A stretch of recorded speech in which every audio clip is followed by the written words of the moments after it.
Good evening and welcome to Express News with me, Deepika, your daily half-an-hour window that brings you 100 news and updates from the country and the world in 30 minutes. Let's begin. India celebrates the 150th birth anniversary of Sardar Vallabhbhai Patel, the first Deputy Prime Minister and the Home Minister of the country. The day is celebrated as National Unity Day. President Draupadi Murmu paid floral tributes to Sardar Patel's statue, praising him as a patriot, visionary and a unifier whose dedication inspires the Indians till date. President Draupadi Murmu called her Rafale flight over Ambala Kurukshetra unforgettable, praising Kurukshetra's cultural symbolism and affirming stronger faith in India's military. Prime Minister Modi participated in Ekta Divas celebrations in Gujarat's Ekta Nagar for Sardar Patel's 150th birth anniversary, paying floral tributes at the Statue of Unity. Prime Minister Modi administered Ekta Divas pledge to participants at the Statue of Unity. The pledge also emphasized the importance of spreading this message among the fellow countrymen. In his address, Prime Minister Narendra Modi said that the government has dealt a decisive and powerful blow to Naxalism and Maoist terrorism since 2014 and will wipe out the menace.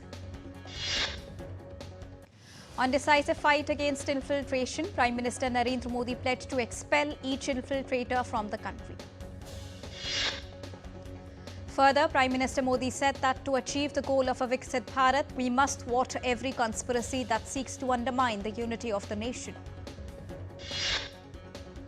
Prime Minister Modi also added that the four pillars of India's unity are cultural unity, linguistic unity, inclusive development and connection of hearts through connectivity. Union Home Minister Amit Shah, Lieutenant Governor of Delhi V.K. Saxena and Delhi's Chief Minister Rekha Gupta, along with other dignitaries, paid floral tributes to Sardar Patel at his statue. Unity Day featured parade, cultural shows, tributes to diversity and honoured Shaurya Chakra winners for anti-Naxal, counter-terror bravery. A special highlight was the BSF squad of Indian breed dogs led by Mudhol Hoont Ria. The Hoont squad has also been praised by Prime Minister Modi's Mann Ki Baat episode for promoting indigenous breeds and modern training. To highlight the message of unity and diversity, W representing different states and union territories participated in Unity Day parade. 10 W from NSG, NDRF, Gujarat, J&K, Andaman and Nicobar, Manipur, Maharashtra, Chhattisgarh, Uttarakhand and Puducherry highlighted India's unity in diversity. Professional riders performed thrilling motorcycle stunts and synchronized formations at Sardar Patel's birthday celebrations. The crowd was left awe-inspired as engines roared and wheels defied gravity with every daring maneuver. Home Minister Amit Shah on Friday flagged off Run for Unity from Major Dhyan Chand National Stadium in Delhi on the occasion of Rashtriya Ekta Divas. Speaking on the occasion, the Home Minister praised Sardar Patel, stating that modern India is a result of Patel's vision and efforts. He further pointed out that Prime Minister Modi has fulfilled Sardar Patel's resolve by abrogating Article 370. The celebration of National Unity Day is marked by various events and activities across the country. One of the key highlights of the day is the Run for Unity, a nationwide marathon held to honour Sardar Vallabhbhai Patel's vision of a united India. Initiated as a call for solidarity in 2015, the Run for Unity symbolizes a pledge not only for national cohesion but also for a progressive, developed India embodying the vision of a united and prosperous future. National Unity Day serves as a reminder of the values that Sardar Vallabhbhai Patel embodied. Unity, integrity and inclusiveness were key to it. Marking National Unity Day, the Assam Police organised special event titled Run for Unity at the Khanapara Playground premises on Friday. In Ladakh, Kargil District Administration, in collaboration with Youth Services and Sports Department, organised a vibrant Run for Unity under the theme Sardar at 150. Uttar Pradesh Chief Minister Yogi Adityanath flagged off Run for Unity on Rashtriya Ekta Divas in Lucknow. Chief Minister Yogi Adityanath praised Prime Minister Modi for starting the campaign to honour the sons of India since 2014. Prime Minister Modi attended the International Aryan Summit 2025 in New Delhi, part of Gyan Jyoti Festival, marking Maharishi Dayanand Saraswati Ji's 200th birth anniversary and 150 years of Arya Samaj. Prime Minister released a commemorative coin marking the 200th birth anniversary of Maharishi Dayanand Saraswati and 150 years of Arya Samaj service to the society. Addressing the International Aryan Summit, Prime Minister Modi highlighted Swami Dayanand Saraswati's role in denouncing casteism, untouchability and discrimination. India's Defence Minister Rajnath Singh and US Secretary of War Pete Hegseth on Friday exchanged an agreement on the framework for US-India major defence partnership in Kuala Lumpur. The Defence Minister said the agreement will usher in a new era in already strong India-US defence partnership. He added that the defence framework will provide policy direction to the entire spectrum of the India-US defence relationship.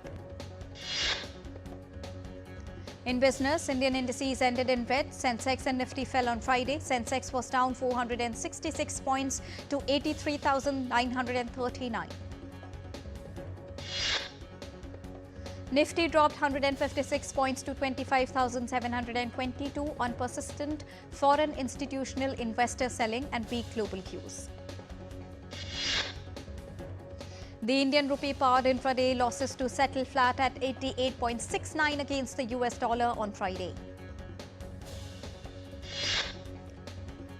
Gold prices edged up 0.2% to $4,024 per ounce on Friday, buoyed by inflation data, but tempered by Fed Chair Powell's cautious comments on rate cuts, analysts report.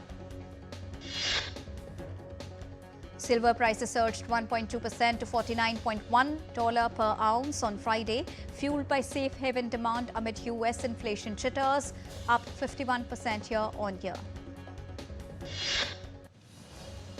Oil prices dipped on Friday. Brent was up 0.66% to $64.57, while WTI was down 0.18% to $60.46 amid OPEC hikes and a weak demand outlook.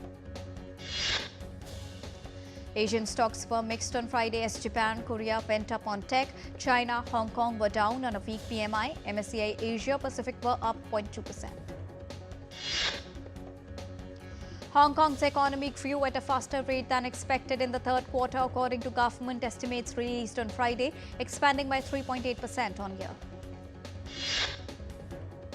European stocks fell 0.3% amid mixed earnings on Friday. Eurozone inflation fell to 2.1% in October due to lower energy costs and slower food price rises, nearing ECB's 2% target. US President Donald Trump's administration has launched a website to recruit more law enforcement officers to police in Washington, D.C. as it seeks to expand its control over the nation's capital. The website advertises openings at Immigration and Customs Enforcement, the Drug Enforcement Administration and the US Park Police. Hires will be stationed in Washington, D.C. for up to 1 year. US Vice President J.D. Vance urged Democrats to end the government shutdown, warning that unpaid TSA agents, pilots and air traffic controllers are struggling to feed their families. In a statement on Friday, Pentagon Chief Pete Hegseth said the US President's surprise directive to begin nuclear weapons testing was a responsible move. China's Xi Jinping championed multilateralism at APEC, urging WTO reforms as Trump skipped the event for tariffs, highlighting US-China rivalry in Asia-Pacific trade. China's Defense Minister Dong Jun has urged the US to build trust for coexistence, while warning against mismatched words and deeds on Taiwan following Xi-Trump meeting in South Korea. Israel said on Thursday that it had identified the remains of hostages Amiram Kuper and Seher Paroch, whose bodies were returned by Hamas earlier in the day. Pakistan and Afghanistan have agreed on the continuation of a ceasefire after talks held in Istanbul with the mediation of Turkey and Qatar. Pakistan also confirmed that the ceasefire with Afghanistan holds after Kabul's assurances, while Turkey has announced new peace talks there next week. Britain's King Charles III has stripped his brother Prince Andrew of his remaining titles and evicted him from his royal residence after weeks of pressure to act over his relationship with sex offender Jeffrey Epstein. Japan's Minister Sanae Takeichi said on Friday she raised serious concerns about the South China Sea, Hong Kong and Xinjiang in her first meeting with Chinese President Xi Jinping. In an update from Russia-Ukraine conflict, Ukraine has called on the European Union to increase tariffs on Russian imports. Time to take a short break. We'll be right back.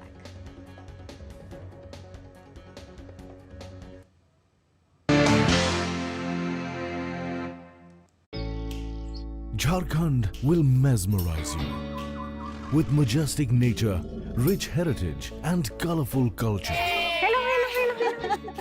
Johar. It fits perfectly. Thank you. Full workout हो गया. Ready?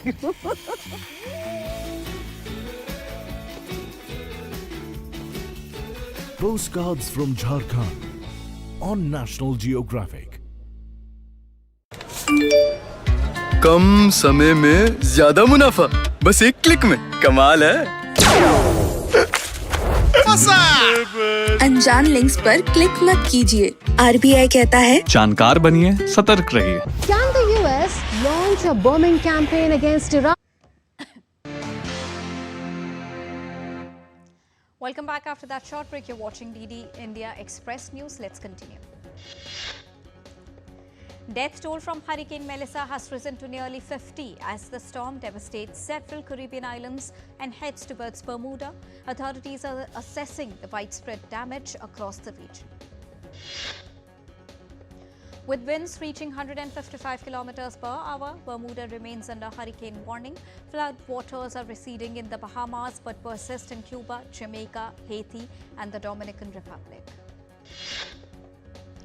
Central Vietnam floods have killed 13 people, leaving 11 missing. Record rain has submerged over 100,000 homes, 5,000 hectare crops, disrupting transport and power in several provinces.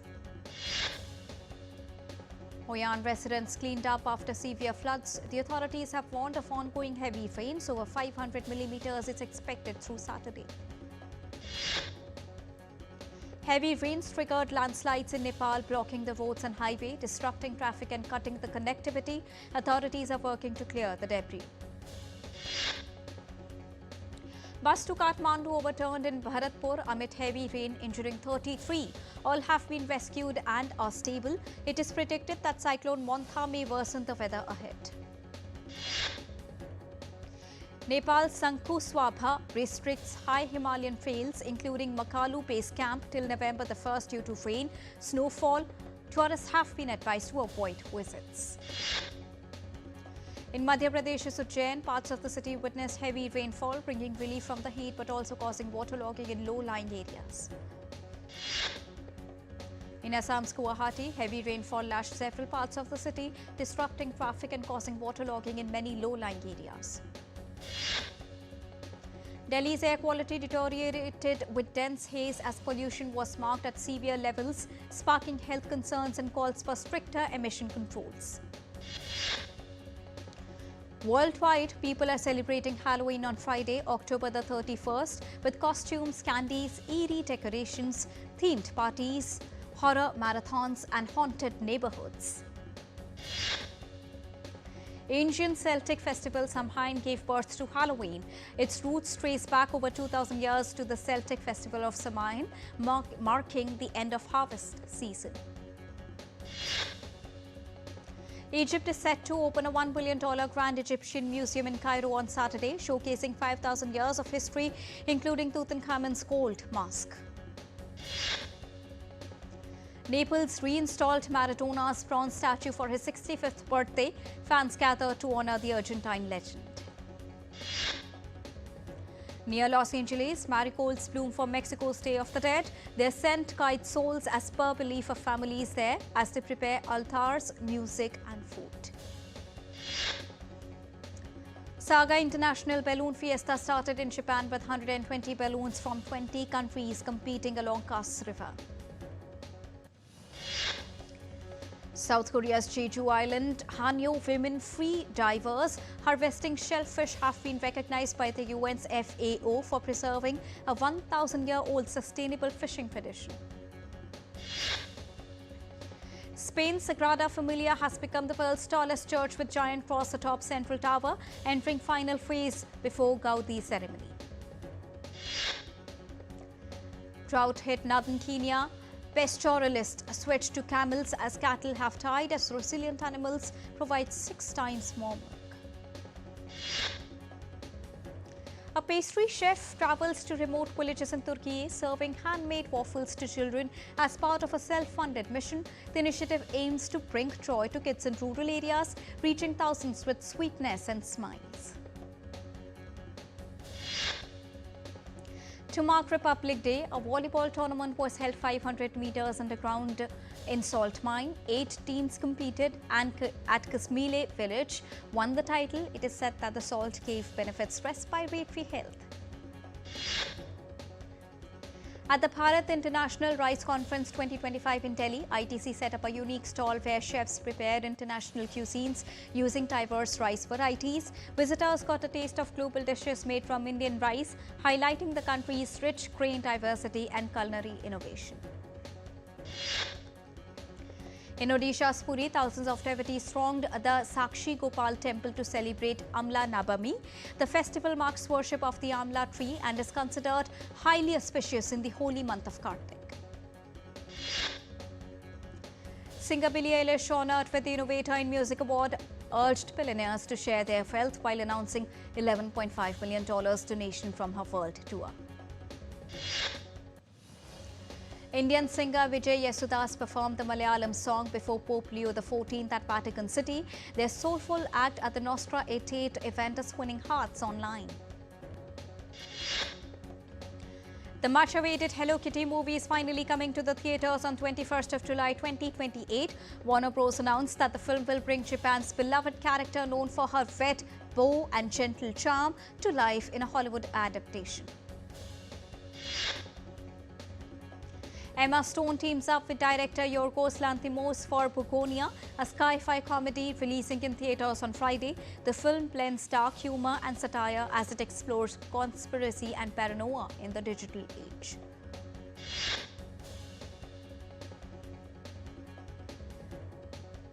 KGF star Yash returns with his next action thriller, Toxic. The film hit the theatres on the 19th of March next year and will release in multiple languages including Hindi, Tamil and Telugu. Varun Dhawan, Mrinal Thakur and Pooja Hegde team up for Hai Jamani To Ishq Hona Hai, a romantic comedy directed by David Dhawan. The film is set to hit the theatres on the 5th of June 2026. In a heartfelt tribute to the legendary singer-actor Supin Garg, all cinemas across Assam will screen only his final film Roy Roy Binale from October the 31st. Screenings of other movies have been paused as the state unites to celebrate Garg's cinematic legacy. Yami Gautam plays a role inspired by Shah Bano in Haq, co-starring Imran Hashmi. The film on women's rights and justice hit the theatres on November the 7th. SS Rajamouli's Bahubali, the epic, roars back to theatres with a 10 crore worldwide opening, which is the biggest ever for a re-released Indian film. Rishabh Shetty's Kantara, A Legend, Chapter 1 continues its dream run at the box office. The film has crossed the 600 crore rupees mark in just 29 days, maintaining a strong hold even in its 4th week. Huma Qureshi star Single Salma, a romantic comedy, releases in the theatres on Friday. The film promises a fun mix of love, family drama and laughter.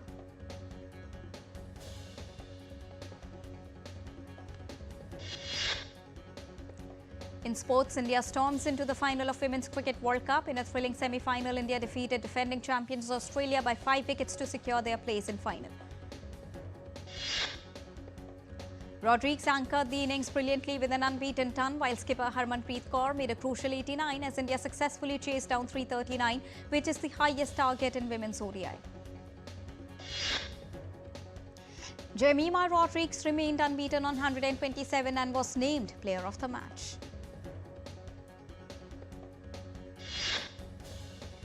Deepti Sharma and Richa Ghosh also chipped in with handy contributions as India overhauled the target with 9 balls to spare. India will now face South Africa in final of Women's World Cup on Sunday.